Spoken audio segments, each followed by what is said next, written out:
Isn't it? I like it. Somebody tell me what the word controversial means. Anyone?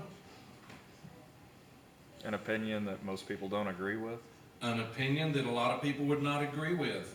Most or some. Controversial, yeah. Well, a lot of people don't agree. Well, this morning, my sermon is controversial, to say the least, so just go ahead and roll up your pants and be prepared to be offended, okay? This is America. You do not have the right to not be offended. This morning, I'm going to talk about modesty. Already see eyebrows going up. What is modesty? Who can tell me what it means? Was your hand up, Brody? Why was your hand up? I'm not taking you to an auction. Okay. Anyone, what is modesty? What comes to mind? Becca? It's the way you dress and more conservative, less showy. Less showy? Now, do you mean less showy, like not flashy materials or sequins, or do you mean There's less skin show. less skin showing, that kind of showiness? Flashy. Sometimes flashy doesn't go with modesty. Well, we're going to talk about it this morning. Starting off with the basic premise is, ladies, your clothes should be tight enough to show that you're a woman, but loose enough to show that you're a lady. Same thing goes for gentlemen. Your clothes need to be tight enough to show that you're a man, but loose enough to know that you're a gentleman, not just a man. Go to 1 Timothy chapter 2. If the copier hadn't given up on us this morning, you would have this scripture on the cover of your program. 1 Timothy 2, verse 9. I also want women to dress modestly, with decency and propriety, not with braided hair or gold or pearls or expensive clothes, but with good deeds appropriate for women who profess to worship God. Now, when we get into the actual clothing with expensive clothes, gold and pearls and braided hair, that's another story, but that is one tip of modesty. We're going to talk about, basically this morning, the showing or the covering of flesh. Genesis 24 at verse 64. Rebekah, who was Rebekah's husband? Isaac. Now, in Genesis 24 verse 64, they're already engaged. They know they're going to get married. Rebekah looked up and saw Isaac. She got down from her camel and asked the servant, "Who is the man in the field coming to meet us?" "He is my master," the servant answered. She knew that was her fiance. So she took her veil and covered herself. Even knowing that the man she was going to meet was going to be her husband, she still put on a veil as a symbol of modesty. We wear veils in weddings today from this very passage, a symbol of modesty. Go to the book of Esther. The book of Esther, at chapter 1, verse 10. A lot of good names here. On the seventh day, when the heart of the king was merry with wine, that's pronounced drunk, he commanded Mehuman, Biztha, Harbona, Bigtha, Abagatha, Zathar, and Carcass, the 7 chamberlains that served in the presence of Ahasuerus the king. If my name was Carcass, I would change it. Verse 7. He commanded to bring Vashti the queen before the king with the crown royal, to show the people and the princes her beauty, for she was fair to look on. But the queen Vashti refused to come to the king's commandment and before his chamberlains. Therefore the king was very wroth, and his anger burned in him. Now, what does it mean when it says she was fair? I mean, if I'm going to buy a car, they say it's in fair condition. Is that something I want? No. When it says she was fair, our modern vernacular would say she was hot. She was smoking. A beautiful woman to look on. And it was wrong for him to want to show her off like a piece of livestock. And it was absolutely right of her, even risking death, to deny the king and not allow that to happen. 1 John chapter 2, verse 15. Love not the world, neither the things that are in the world. If any man love the world, the love of the Father is not in him. For all that is in the world, the lust of the flesh, the lust of the eyes, and the pride of life, is not of the Father, but is of the world. Now, every sin you can name, whatever you can think of, will fit into one of those three categories.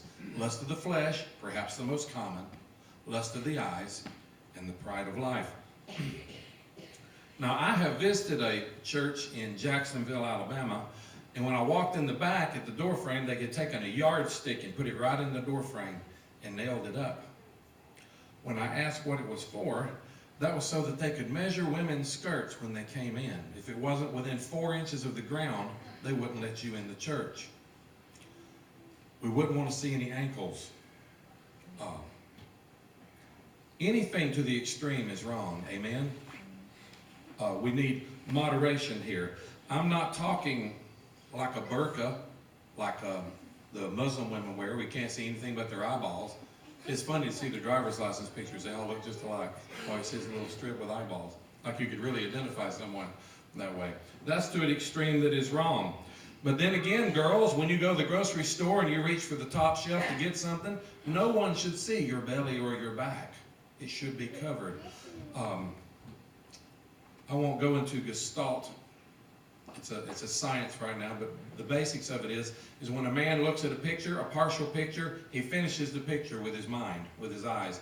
And when you see a part of a woman, a curvy part of a woman exposed, his mind will fill in the blanks and draw the rest. It's called an imagination. And most folks have good ones. Genesis 22:25. Let's look at this.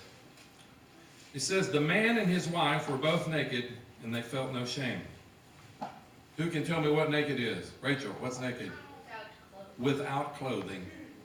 Now, you can take little Rosie right there and strip her down butt naked and turn her loose, and she will not care who sees her. She won't. We will all point and say, oh, how cute, or we'll get something to cover her up with. She has nothing that would make her think of nakedness. That's the way it was in the garden. Genesis 3:7 says, then the eyes of both of them were opened, and they realized that they were naked. First thing they realized is they were naked. So they sewed fig leaves together and made coverings for themselves. Any of you have a fig tree? Those had to be some scratchy clothes. I've seen them. And then in verse 3:10, we find Adam answering God. God asked him, says, where are you? Do you think God really didn't know where he was? No. He said, I heard you in the garden, and I was afraid because I was naked, and I hid. Let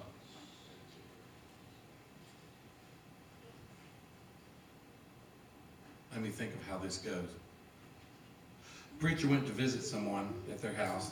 He knocked on the door and knocked and knocked, and they never came to the door, so he left a card there. It said, behold, I stand at the door and knock. And he left.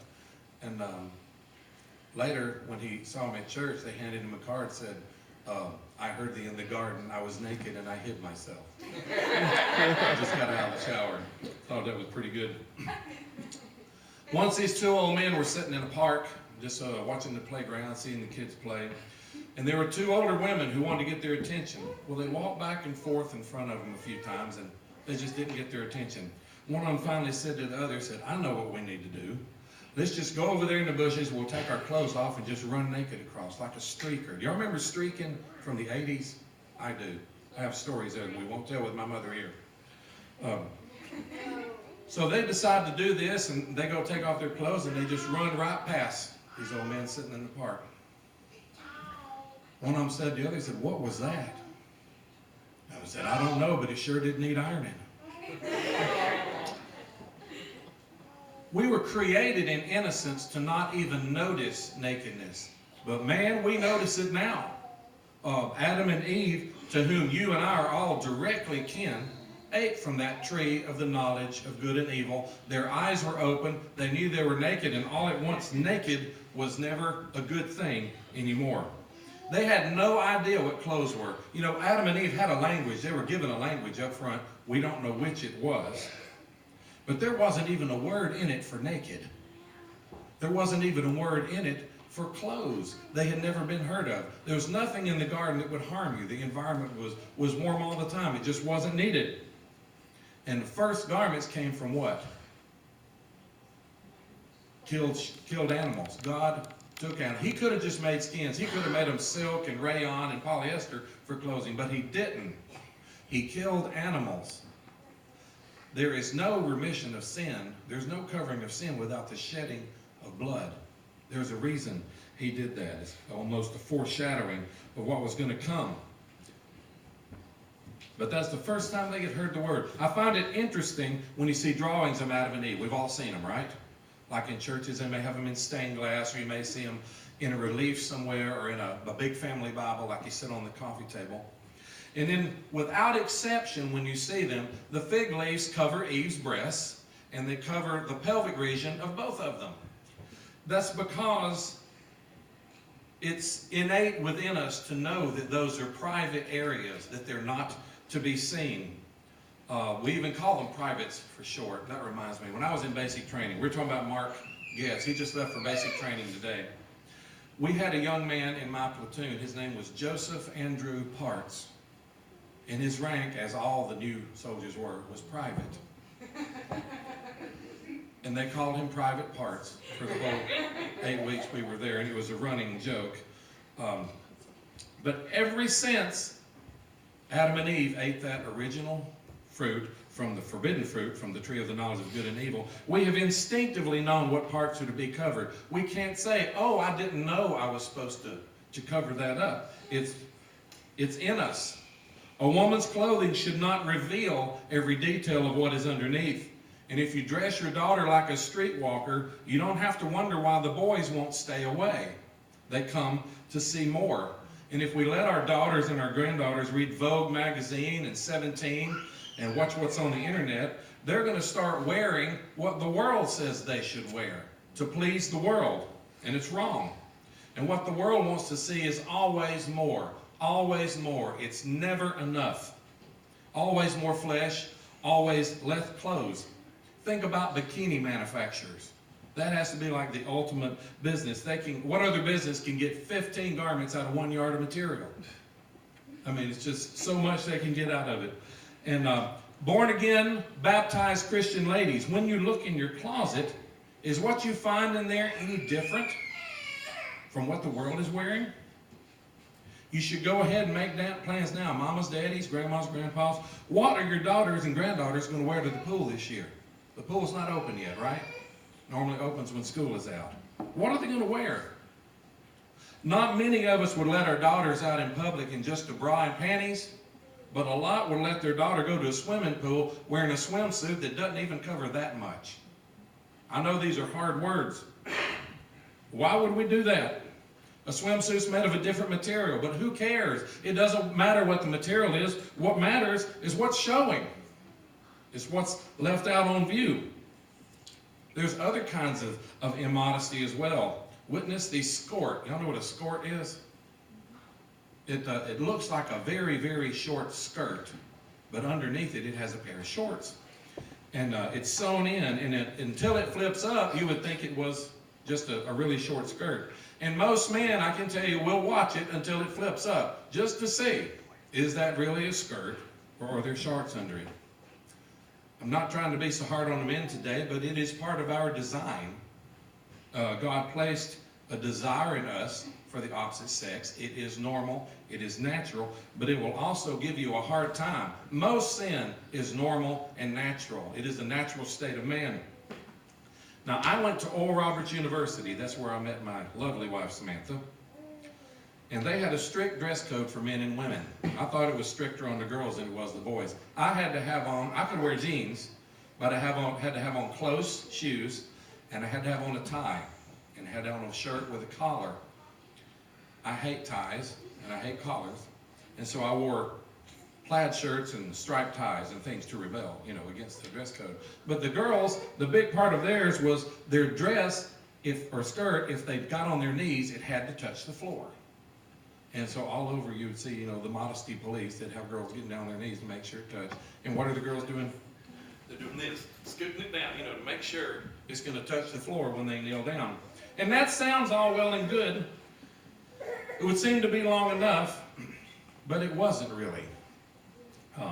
I was a trumpet player in the orchestra, and the conductor often seemed distracted as he tries to conduct. His name was David Gager, good man, fine trumpet teacher, fine conductor.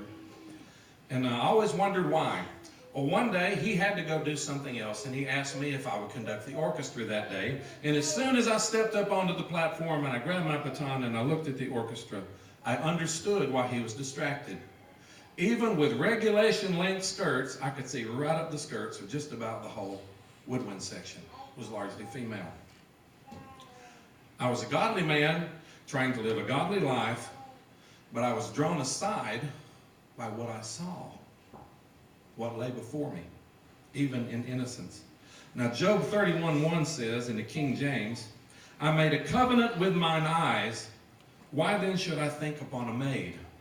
The NIV says it this way, I made a covenant with my eyes not to look lustfully at a girl. What is a covenant? Who tells me what a covenant is? It's a promise or an agreement. It's usually in writing.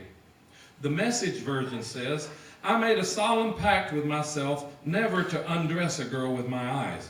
You didn't even know you could do that with your eyes, did you? It goes back to that Gestalt patterns that we're talking about. You fill in the blanks. Your mind fills in what it cannot see. And men, you don't even have to do that anymore because largely the girls are undressed anyway. If you've had the misfortune to drive across campus at IU when school is in this time of year, it's pretty ridiculous what's going on there. They even have a thing they call the nearly naked mile. Have you heard of that? It's a run, 1 mile through campus. Everybody turns out to see it, where you wear as little clothes as is legally possible. You push the limit as far as it will go. And that's the thing everyone turns out to see. I told Samantha I should go to it this year and no one would ever come again to see me out there. But I can tell you from a man's standpoint that the more revealing a woman's clothing it is, the more difficult it is to keep that covenant with your eyes. Have you noticed you can't unsee anything? Doesn't work. You may have seen these courtroom shows, you know, the prosecutor will be up there and he'll torture the witness until they finally blurt out something and the judge says, the jury will disregard that. Can they disregard it? No. They've already heard it, can't be unsaid. When you've already seen it, it can't be unseen. And I can guarantee that the devil will bring back to remembrance all the things you have seen that you should not have seen. Sometimes you think, well, the only place to be safe is go home, lock the door, and pull the shades down to protect your eyes. Sometimes that don't work either. If you have the internet, the devil's waiting in the living room for you. Psalm 102 verse 2 says, 101 verse 2 says, I will be careful to lead a blameless life. When will you come to me? I will walk in my house with a blameless heart. I will set before my eyes no vile thing. Mostly we can see vile things every day. Psalm 19 verse 9. How can a young man keep his way pure? By living according to your word. I seek you with all my heart. Do not let me stray from your commands. I have hidden your word in my heart that I might not sin against thee. Every time a man or woman or boy or girl lifts up their eyes in this world, whatever is in front of them, the devil's going to make the very most of it. He's right there making the most of every view. He's always tempting. He's always wanting you to see what you should not see, rather. Always wanting you to see more. Always encouraging you to do what you should not do. You heard it said that opportunity only knocks once. Well, that might be true, but temptation beats on the door every moment of the day and night. The devil never stops. We have an incessant enemy. He never sleeps, always planning for your demise. Now, when I was little, pornography is a big thing on the internet now. They say as much as 70% of actual websites on the internet are developed or devoted to pornography. When I was a little boy, you would have to somehow get into a store and buy a dirty magazine, embarrassing yourself because the woman at the counter was the one selling it to you. Everybody knew what you were doing. Then you had to take it home and hide it. You know, there might be 25, 30 pictures in there, and then it was over. You had seen it all. But the internet knows no limit. Whatever your bandwidth will support, you can see millions and millions and millions. You can rot your mind at a single setting, men and women. They said pornography is now getting up in like 7 out of 10 young girls have watched it or do watch it. It's no longer a men's disease anymore. It's just really different today. I'm glad I'm not a young person now.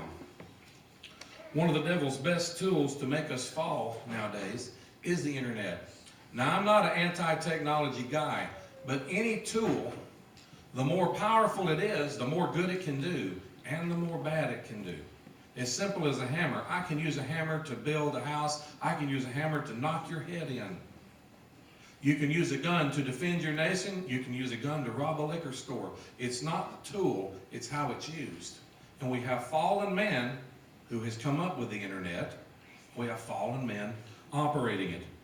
Anytime you are online, I would estimate you're no more than 2 clicks away from something you should not see. From the swimsuit issue to full pornography. It's all there. And it takes discipline to stay away from that smut because it's right there. It has destroyed untold marriages, untold families. I've developed a plan for myself that seems to work. I've told you I use a to-do list, right? I always have a list of the things I got to do. My suggestion to you is this. When you go online, have yourself a to-do list. I've got to go do my internet banking. I've got to look up this part for my computer I got to order, and I got to do X, Y, Z. And once I get X, Y, and Z done, I turn off the internet. Get away from the computer. So I don't know who said it first, but they're right. The idle mind is the devil's workshop. And the first time you're sitting there wondering, what can I do now with this amazingly wonderful, powerful internet with 32 million colors and super HD resolution? The moment you're wondering that is the time to drop the mouse and get away from the computer. Because the natural man will draw you down a path where you should not be. A few minutes of boredom online, and you'll be sitting in the devil's lap. Luke 17, verse 1. Jesus said to his disciples, "Things that cause people to sin are bound to come. But woe to that person through whom they come. It would be better for him to be thrown into the sea with a millstone tied around his neck than for him to cause one of these little ones to stumble. So woe unto him who causes little ones to stumble." Look at yourself, men, women, ladies. Is your clothing causing other people to stumble? The way you wear it, how you present yourself, how much you reveal, is that causing other people to stumble? Think about the bathing suits you picked out for this year, for you or your grandson or your granddaughter. How much does it reveal? No matter how close to the Lord you get, no matter how far down the road to sanctification you get, you will never reach a point that you cannot stumble and fall. Until we're with Jesus, we all have that susceptibility. So we need to plan and look out not just for ourselves and not just for our little kids. We need to look out for the other people who are going to be seeing them. We don't want to cause them to stumble. I've heard men use these very words. Well, she wears those clothes just to show it off, and by golly, I'm going to look. And they do. Is it true? Sometimes it is. I teased Samantha. I told her I saw a girl out on campus, and her jeans were so tight, I could tell that she had a quarter in her back pocket. It was 1984. D. That's how tight it can be. And now they got these things, we call them sticky britches. What's the real name for them? Leggings. Should never be pants. These black things, skin tight, almost see-through. Pass for pants nowadays. These things should be covered up. That's the fact. I'll be honest, when a man sees a woman dressed like that, it's hard to think about anything nice. Now, I have some friends in Alabama who attend a holiness church. Y'all know any holiness people? You can often pick them out. They'll have what I call the PhD, the Pentecostal hairdo. You know, they'll have the bun up here and then it'll be long. Oh, you think that's funny? They may have on a denim skirt. And I've seen them have a youth group. They have youth boys and youth girls separately. They'll have a swimming party. The boys will be on Friday night and the girls will be on Saturday night. And when they swim, they got on shirts and skirts and socks and shoes. I mean, just as dressed as you would go to church. That's how they swim. Now, personally, I think that's overkill. You can swing to one extreme or the other, and we will find that most extremes are wrong. You got to get somewhere down the middle here. But they do have part of the right idea, and that is that men should not see scantily clad women. Women should not see scantily clad men. Scripture says the spirit is willing, but the flesh is weak. I kind of see it the other way. The spirit's willing to do what's right, but that flesh, its weakness is in resisting sin, not getting to it. The flesh is stronger than an ox when it comes to drawing you into temptation. And the devil always seems to know what to use. I find it curious. My daddy used to make fun of fish. We would go out, and there was one particular season where you could go fish on the stumps in Gunnersville Lake. That's in Alabama. And it was, we call it the year of the red and yellow doo-jig. If you put that red and yellow doo-jig in the water, I mean, just let it down. Boom, you'd have a crappie off the stumps, just like, took all the sport out of fishing, which is the only way I'll fish, by the way. Fish 10 minutes and don't have a bite, I'm done with it. Well, we were pulling in fish, and one had peculiar markings on him, particularly small, so we let him go. Guess what? A couple minutes later, same fish on the same bait. They don't learn. One thing, man, these fish are dumb. They just fall for the same bait. But you look at the devil, he's had nothing but these three categories: lust of the flesh, lust of the eyes, and the pride of life. And for 6,000 years, he's been fooling people smarter than me and you. We're dumb too. When God calls us the sheep of his pasture, that is not a compliment. Sheep are, how many of you have had sheep? None of you? Okay, you've had sheep. Pretty dumb, aren't they? They, I don't know about that. People probably take that title. Temptation is strong. The flesh does not want to resist sin. It wants to dive in full throttle. 1 Timothy 5:1 says, "Do not rebuke an older man harshly, but exhort him as if he were your father." Listen to this. "Treat younger men as brothers, older women as mothers, and younger women as sisters, with absolute purity."